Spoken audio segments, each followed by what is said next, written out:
और उनको कहा कि अब बताओ आपकी क्या समस्या है। तो उन्होंने कहा जी वाह मजा आ गया, आज मैं ऐसा अनुभव कर रहा हूं कि जैसे मेरी उम्र 45 वर्ष की हो गई, न तो घुटनों में दर्द, बवासीर ठीक हो गई, कोई डायबिटीज नहीं, कोई ब्लड प्रेशर नहीं, किसी भी प्रकार की कहीं कोई समस्या नहीं। जहां पर अपने 2 मंजिला मकान में जाने के लिए लिफ्ट से ऊपर जाया करते थे और सीढ़ियां चढ़ करके 2 मंजिला सीढ़ियां चढ़ करके जाने लग गए 41वें दिन। इतना अद्भुत चमत्कार एक इस खरबूजे के कल्प का हुआ। तो देखो ईश्वर ने जो पदार्थ हमारे खाने के लिए बनाए हैं, अगर हम केवल उसी प्रकार से, कभी आपने ऐसा देखा है कि किसी भैंस को डायबिटीज हो गई हो, या गाय का ब्लड प्रेशर बढ़ गया हो, या फिर जो है कोई और इस तरह की चीज जो है भैंस ने या किसी और कुत्ते ने ये कहा हो कि मेरे जो पैरों में घुटनों में दर्द होने लग गया, दौड़ा नहीं जाता। अच्छा, जिस दिन दौड़ना बंद करेगा उस दिन उसकी सांसें पूरी हो जाएंगी। ऐसा घोड़े के बारे में भी कहा जाता है, जीवन भर खड़ा रहता है घोड़ा, और अगर घोड़ा एक बार बैठ गया, ऐसा कहते हैं, मुझे नहीं पता, ना मैंने घोड़े पाले, ना मैंने देखे, ना मैंने कभी घुड़सवारी की, लेकिन ऐसा कहते हैं कि घोड़ा अगर एक बार बैठ जाए तो फिर शायद उसका जीवन पूरा समझो, वो सोता भी खड़े खड़े ही है।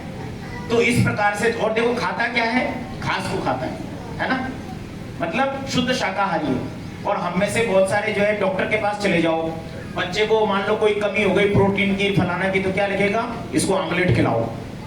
उसको ये पता है कि सबसे ज्यादा प्रोटीन किसमें होता है, दालों में होता है। हमारे निशांत जी भी यहाँ पे डॉक्टर साहब हैं, MBBS करके आए हैं, आप उनको पूछना कि सबसे ज्यादा प्रोटीन किसमें होता है, सबसे ज्यादा प्रोटीन होता है दालों के अंदर। लेकिन डॉक्टर आपको क्या लिखेगा, अंडा खाओ, आमलेट खाओ, उससे प्रोटीन लो, मछली खाओ। ये हमारे देश की परेशानी है। क्यों? क्योंकि हम जिस मेडिकल साइंस को, एलोपैथी को पढ़ते हैं, वो हमारे देश का विज्ञान नहीं है, जबकि बाहर से आया हुआ है। तो खैर छोड़िए, ये सारी आपके दैनिक उपयोग की बातें हो गई। मैं घूम करके अपने विषय पर आता हूं। व्यक्ति का शरीर जो है वो धीरे धीरे कमजोर होता चला जाता है, लेकिन वो धन के संग्रह में अपना जो अधिकतम मजबूत, जो जिस समय उसका शरीर होता है, उस समय पर वो अपना बहुत सारा समय जो है धन के संग्रह में खर्च कर देता है। यहाँ पर हम एक छोटी सी चूक कर देते हैं, और वेद का मंत्र एक बहुत सुंदर बात कहता है। वेद का मंत्र कहता है कि आप सारे ऐश्वर्यों को प्राप्त करो, सुख के समस्त साधनों का उपभोग भी करो, लेकिन उनके आदि मत हो जाओ, उनके अधीन न हो जाओ।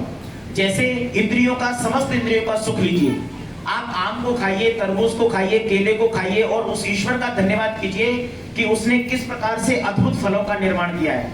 बोलो, केला चारों तरफ से बंद है और अंदर उसके अंदर जो है कितना सुंदर स्वादिष्ट पदार्थ है। आम का फल इतना बढ़िया सुंदर, अंदर कितना रस उसमें उसने भर दिया। कैसे भर दिया? अगर कोई ये कहता है ना कि ईश्वर हमें दिखाई नहीं देता, ऐसी चीजों को देखो और फिर सोचो कि इसके अंदर ये आया कहां से। ये जरूर किसी ने तो बनाया है। आप सब यहाँ माताएं बैठी, आप जरा सोचिए, गर्भ में बालक का निर्माण होता है और धीरे धीरे वो छोटे से एक बिंदु रूप से लेकर के और कितना बड़ा हो जाता है। प्रसव के समय पर कम से कम 3 किलो का बच्चा होता है, 2.5 किलो का तो कम से कम मानो, ठीक है जी। और किसी किसी के तो, अभी हमारे एक मित्र के बच्चा हुआ 3 किलो 800 ग्राम का, तो बड़ा अच्छा हेल्दी बच्चा। डॉक्टर भी कहे कि आजकल तो इतने होते ही नहीं, हमने तो 3 किलो का ही बड़ी मुश्किल से होता है बच्चा। तो देखो किस प्रकार से ईश्वर जो है इस गर्भ में भी, माता के गर्भ में भी बालकों का निर्माण करता है। और सिर्फ आप ही नहीं है बालकों को जन्म देने वाली, संसार में जितने भी प्राणी हैं सभी जो है अपने अपने बच्चों को जन्म। अब बताओ, कोई चिड़िया का कोई वो होता है क्या, सिजेरियन ऑपरेशन? नहीं होता ना, वो तो नेचुरल प्रसव से ही होता है। और आजकल हमारे यहाँ पे क्या हो गया, आजकल हमारे यहाँ पे ये प्रक्रिया हो गई कि भाई कुछ नहीं, लोग तो डेट से डिसाइड करते हैं कि 2 अप्रैल को मेरा जन्मदिन आता है। एक दादा ने डिसाइड किया कि मेरा बर्थडे 2 अप्रैल को आता है, तो वेट नहीं करना, 8वां महीना चल रहा, कोई बात नहीं, 2 अप्रैल को ही पोते का जो है जन्म करवाओ, सिजेरियन ऑपरेशन करवाओ, बिना किसी परेशानी के। क्यों? पता नहीं, क्या पता वो 1 किलो केक बचाना चाहते होंगे कि पैसे बच जाएंगे 200-300 रुपए, एक ही केक काट के काम चला लेंगे। तो देखो ये पता नहीं क्यों ऐसा एक फैशन चल गया है। तो देखिए, हम अपने शरीर को धन के संग्रह में खराब न करें, बल्कि अपनी इंद्रियों से उस धन को त्याग पूर्वक भोग करें। और त्याग पूर्वक भोग करने का मैं एक छोटा सा उदाहरण आपको देता हूं। हम ये सोचते हैं कि ये महल मैंने बनाया और इस महल का मैं ही स्वामी हूं, तो पता नहीं न जाने इसको जाते समय क्या अपने साथ लेकर के जाएगा, कोई पता नहीं। बहुत सारा धन इकट्ठा कर लिया, अब उस पे ऐसे कुंडली मार के बैठा है जैसे सांप बैठ जाता है ना खजाने के ऊपर, वैसे। और उसको खर्च भी बड़ी कंजूसी से करता है। एक एक रुपया अपने बच्चों को भी बड़ी कंजूसी से देता है, तो ऐसे लोग जो है उनकी प्रवृत्ति गलत हो जाती है। वेद कहता है कि हमें अपने धन का उपयोग कैसे करना चाहिए, त्याग पूर्वक करना चाहिए। खुद के लिए उपयोग करो, कोई मना नहीं है। धन की 3 गतियां हैं, दान, भोग और नाश। अगर आप उसको अपने काम में लेंगे बहुत अच्छी बात है, दान करेंगे तो सबसे अच्छी बात है, इस जन्म में भी काम आएगा, अगले जन्म में भी काम आएगा। और नहीं करेंगे तो उसके बाद में क्या होगा, या तो वो आपकी जो है संतान जो है उस धन को नष्ट कर देगी, या फिर वो धन स्वतः नष्ट हो जाए, तो वो नाश को प्राप्त हो जाएगा। तो हमें क्या करना चाहिए, त्याग पूर्वक भोग करना चाहिए। और कैसे करना चाहिए, जैसे मान लो कि मैं यहां से बैठा बस में और मैंने टिकट ले ली और मुझे एक सीट मिल गई, तो मैं उस सीट पर बैठ गया, वो सीट मेरी हो गई। अब अगर मान लो भरतपुर से लेकर के और महुआ तक में या दौसा तक में कोई मेरे को कहे कि आचार्य जी जरा आप खड़े हो, मैं आपकी सीट पे बैठना चाहता हूं, तो मैं क्या कहूंगा, नहीं मेरी सीट है। क्या कहूंगा, मेरी सीट है, मैं बैठूंगा और मैंने पैसे दिए हैं। तो आप भी क्या कहते हो, अजी मेरे पैसे हैं, मैंने मेहनत से कमाए हैं, क्यों कर दूं दान, क्यों किसी को दे दूं। तो इसलिए उसको नहीं करते हैं।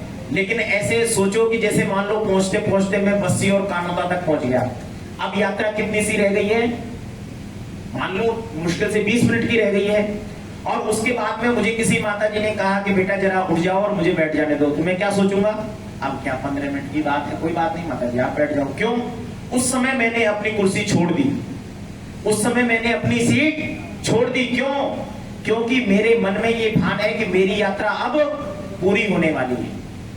धर्म का विषय, योग का विषय, यज्ञ का विषय सफेद बाल हो जाने के बाद नहीं है। ध्यान दीजिए मैं क्या कह रहा हूं।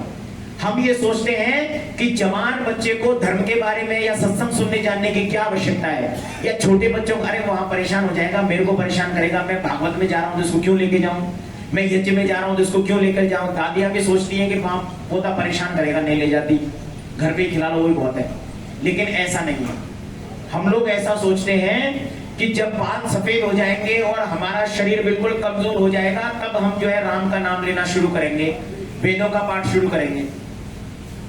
भगवान श्री कृष्ण ने गीता का उपदेश दिया युद्ध के मैदान में अर्जुन को, और कहा कि तुम्हारा ये कर्तव्य है और ये कर्तव्य नहीं है, ये करना चाहिए और ये नहीं करना चाहिए। और हम उस गीता के श्लोकों को क्या कहते हैं, कोई मरने वाला हो तो लो जी मरने वाला है, इसको 2 गीता के श्लोक सुना दो। अरे भाई जीवन भर जो कर्म करने थे उस समय उस गीता के उपदेश की जरूरत थी, उस समय तो आपने गीता का उपदेश सुना नहीं। और अब जब उसका मृत्यु काल निकट आ गया, अब उसको आप श्लोक सुना के कौन सा उसको क्या कहां पहुंचा दो, क्या लाभ हो जाए, कोई 1% भी लाभ नहीं होने वाला है। जीवन का विज्ञान जीवन के उपयोग में ही आएगा तो ही काम का है, नहीं तो किसी काम का नहीं है। अब ये दिन हो रहा है इस समय पर, ये लाइट जल रही है, ये आपके सामने जल रही है ना, ये आगे वाली लाइन में जो लाइट जले इनका कोई उपयोग नहीं है, क्योंकि इससे ज्यादा प्रकाश तो सूर्य का हमारे पास आ रहा है। अंदर अंधेरा हो जहां पर वहां लाइट जलाई तो उसका उपयोग भी है। तो ऐसे हम छोटी छोटी गलतियां बहुत सारी करते हैं। गीता का उपदेश हमें कर्म का ज्ञान, हमें अपने कर्तव्य का बोध कराने वाला है। अर्जुन उस समय मरने वाला थोड़ी था जो श्री कृष्ण ने उसको गीता का उपदेश दिया कि तू मोक्ष को प्राप्त हो जाएगा, ये गीता का ज्ञान सुन लेना। उसको ये बताया कि देखो तुम धर्म के लिए लड़ रहे हो और धर्म के लिए किया गया कार्य कभी भी गलत नहीं होता है। ये सामने जितने भी बैठे हुए हैं इनको ये मत समझो कि ये तुम्हारे दादा हैं, पिता हैं, पूर्वज हैं और भी आपके जो है गुरु हैं, आचार्य हैं, ऐसा मत समझो। देखो मृत्यु तो सबको एक दिन आनी है, लेकिन ये जिस तरफ खड़े हैं ना वो अधर्म का रास्ता है, और इस अधर्म के रास्ते पर यदि कोई भी व्यक्ति है तो फिर उसका नाश करना तुम्हारा कर्तव्य है।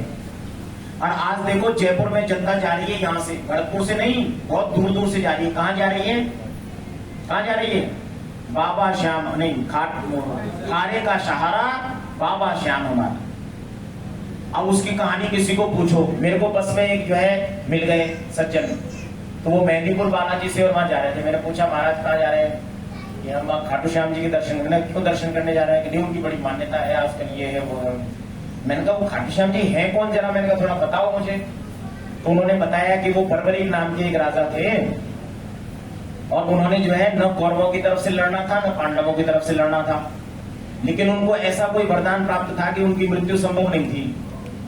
तो फिर क्या हुआ, तो फिर जब कौरव हारने लगे तो बर्बरीक ने कहा कि मैं तुम्हारी तरफ से लड़ूंगा। तभी तो वो हारे का सहारा है ना, हारने वाले की तरफ से लड़ेंगे। तो उन्होंने कहा कौरवों की तरफ से लड़ूंगा। तो श्री कृष्ण ने कहा कि देखो ऐसा है, वो अधर्म का पक्ष है, अगर तुम अधर्म की तरफ से लड़ोगे तो मैं क्या करूंगा, मैं तुम्हारा वध कर दूंगा। और उन्होंने वैसा ही किया, तो उनका वध कर दिया, गर्दन कट गई। और गर्दन कट करके कहां जाकर के गिरी, वो जयपुर के वहीं पर जाकर के पहुंच गई। तो अब एक बात बताओ, जो व्यक्ति अधर्म का साथ देने वाला है, आप उसकी पूजा करोगे या फिर जिसने धर्म के लिए युद्ध किया उसकी पूजा करोगे? आप श्री कृष्ण को पूजोगे, भगवान राम को पूजोगे, या दुर्योधन को और रावण को पूजोगे? आप अपने दिल से पूछो। वो हारे का सहारा तो उन्होंने वाक्य बना दिया, लोग आंख बंद करके उसके पीछे दौड़ रहे हैं, आंख बंद करके। कोई ये नहीं देख रहा है कि हारेगा कोई क्यों। अरे वेद का मंत्र कहता है, वयम जयेमत त्वया युजा व्रतमस्माकं समुदवा भरे भरे। मैं हमेशा जीवन में जो भी कार्य करूं, धर्म का कार्य करूं, सत्य का कार्य करूं, और कैसा कार्य करूं, विजय को प्राप्त करने के लिए कार्य करूं। विवाह संस्कार जब होता है तो वहां पर जया होम होता है। 10-12 आहुतियां सिर्फ इसी बात की डाली जाती हैं कि आज से ये दोनों जो पति पत्नी हो गए, जीवन में जो भी कार्य करेंगे वो केवल विजय प्राप्त करने के लिए करेंगे, क्योंकि वो कार्य कैसा होगा, धर्म का कार्य होगा, सत्य का कार्य होगा, वेद के मार्ग पर चलने वाला कार्य होगा। इसलिए विजय होगी। अब जो हारने वाले के साथ में, अधर्म के साथ में, मैंने कहा उसके पास आप जा रहे हो? उसकी आंखें खुल गई कि हाँ बात तो ठीक करो। फिर मैंने कहा दूसरी एक बात बताओ, आप कहां से आ रहे हो? कि मैं मेहंदीपुर बालाजी से दर्शन करके आ रहा हूँ। बड़ी दूर से आ रहा था, कानपुर से भी आगे कोई एक जगह उसने बताई, मैं नाम भूल गया। तो कि फिर मैंने कहा मैंने तो ऐसा भी सुना है कि वो बालाजी महाराज के दर्शन करने के बाद किसी और के दर्शन करने नहीं जाते, कि हाँ महाराज ये गलती तो हमसे हो गई। मैंने कहा क्यों? कि वहां पर भी ऐसे ही कह रहे थे। जब 2-4 लोगों से पूछा तो उन्होंने कहा कि देखो मेहंदीपुर बालाजी में दर्शन करने के बाद किसी और के दर्शन करने नहीं जाते। तो मैंने कहा जब तुमने बालाजी के दर्शन कर लिए तो हम, नहीं साहब मैं इतनी दूर से आया, किराया लगाया,